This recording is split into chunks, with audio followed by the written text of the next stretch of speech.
કરોડો રૂપિયાનું ફુલેકું ફેરવનાર સુમિત ગોયંકા દિલ્હીથી ઝડપાયો હતો। ડીસીપીના ઝોન 4ના સ્ક્વોડે દિલ્હીથી ઝડપી લીધો।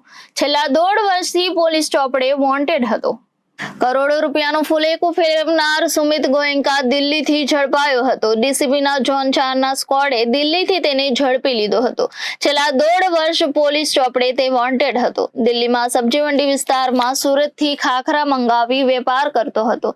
સુમિત અને તેના સાગરીતો ડાયરી બનાવી લોકો સાથે ઠગાઈ કરવામાં માહિર છે।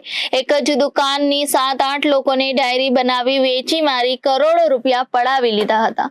પોલીસે ભાવિન પટેલ, પ્રદીપ તમાકુવાલા, વસંત પટેલ, તુષાર શાહ, સુમિત ગોયંકા, ઓમકાર સિંહ રાજપૂત સામે ગુનો નોંધાવ્યો હતો।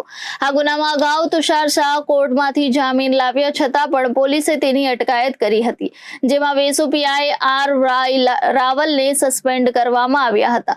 સુમિત ગોયંકા ઝડપાતા પોલીસને મોટી સફળતા હાથ આવી છે। હાલ પોલીસે 1.5 કરોડની છેતરપિંડીના ગુનામાં સુમિતની ધરપકડ કરી છે। સુમિતની પૂછપરછમાં 100 કરોડથી વધુ જમીન અને મિલકતોમાં ફુલેકું ફેરવ્યું હોવાની વિગતો બહાર આવે તેવી શક્યતા છે।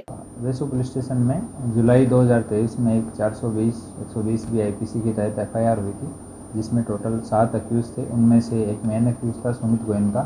वो पिछले करीब 1 साल से फरार था, तो कई जगह पे हम लोग कंटिन्यू ट्राई कर रहे थे इसको पकड़ने का।